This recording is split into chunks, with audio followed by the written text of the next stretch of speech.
Hey guys, today I wanted to talk about a topic I believe is really underrated slash not really delved into that much, is identifying whether or not you are just experiencing signs of fatigue with your training, or whether or not your training just sucks and you're just not responding well to it. And this is important because it can be the difference between making progress and just spinning your reels. Because I think that we have all seen a friend or experienced firsthand somebody who just is like, oh yeah, man, I'm just fatigued. But then months and months go by, and because they weren't able to properly identify it fast enough, they experience maladaptations and they are not able to make the long-term progress that they probably should have been able to make during a period of 3 months or something like that, or even just a mesocycle. So I wanted to first identify what fatigue is. Fatigue is going to basically be something that is built up with training, because as we know, training must be overloading. And when there's something called the SRA curve, which stands for stimulus recovery adaptation. And when you have a stimulus, I'll pop it on the screen, but basically when you are doing overloading training, you will have that stimulus that is going to induce fatigue. Once we are done training, we will then begin the process of recovery, and then importantly adaptation, which is where your body actually does get stronger, bigger, all those good things that we really want from training. And so that is the process of training. That is how you make gains, is with that SRA curve. You have the stimulus, you recover from that stimulus, and then you adapt from it. Going to the next training session, you're able to be stronger.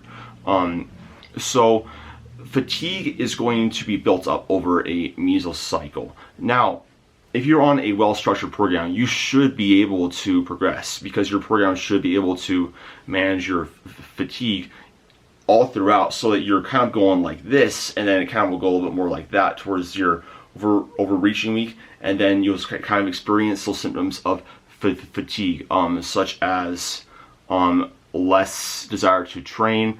You will have reduced appetite. Your force production is going to not be as good. You're going to have some more mood disturbances. You may not be able to sleep as well, etc.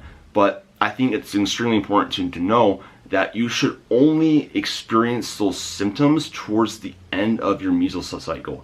Because if you're constantly feeling beat up and you're not able to adapt very, very well going into each training session consistently, and you notice you're constantly feeling beat up, your psychology is terrible, or whatever, your training is just simply not setting you up for success.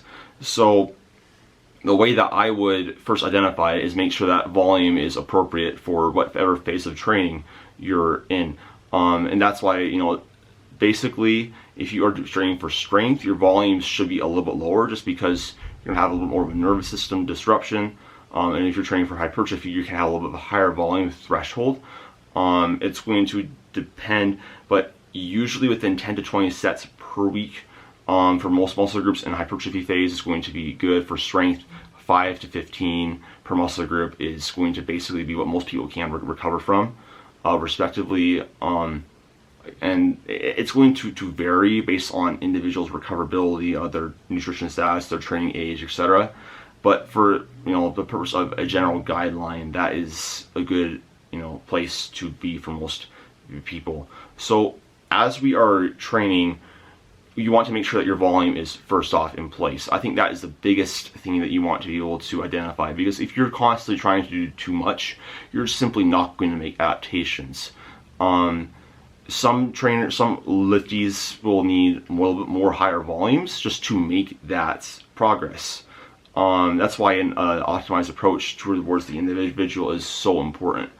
But if you're not getting stronger consistently, if you're not seeing these, if you're not a constant, let's assume that you are, you have ticked all those boxes, right? So you're training, you are eating enough calories, you're at maintenance or surplus, your volume is in place, and whatnot.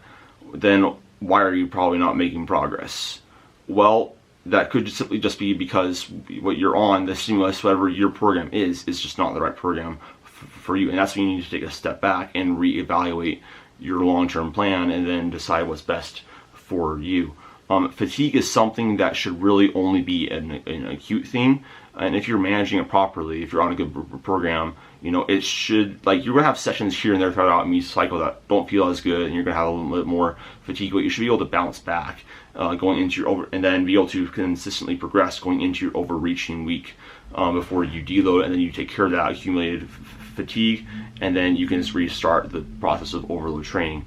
I think another thing to point out is if your program doesn't include deloads, you're constantly trying to push it. You never take a step back from your training, and you are training hard. You are consistently overloading. You're going harder than you were last time. Your program probably just sucks, and you probably need to have a better program that does incorporate those fatigue managements, because you are probably chronically fatigued. So that's why understanding all these core principles of strength training are important. Your program should be specific to your goal. You should have your volume in appropriate places. You should have overload training. You're constantly trying to progressive overload. You are incorporating fatigue management strategies, whether that's light sessions, deloads. You are having your volume in a good place. You are properly handling the principle of SRA, of stimulus recovery adaptation. Again, it has to do with volume being in the correct place. It should be specific. It should account for individual differences. You should include appropriate amounts of variability for the phase that you are currently in to see adaptations that you want. And then, this is a science, and it's a little bit difficult to manage, but you should make sure that your program does adhere to all of those principles. If your program does not match up with that, then you're just simply just spinning your reels, and you're probably just on a bad program, and you're not just fatigued. So I know I kind of ramble for a long time there, but basically the biggest takeaway I want you guys to have is fatigue is something that should really only be a very short-term thing, and it should be managed. So if you're not managing it, that means your program sucks. So you should have a program that does account for your fatigue that will happen as a result of overload training. If it doesn't, your program just sucks. If you are consistently underperforming, your program sucks.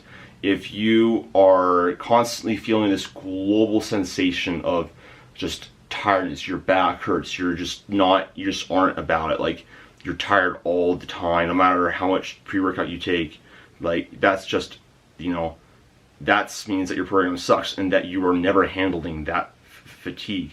So if you are fatigued, bad days happen, okay? That is something that does happen.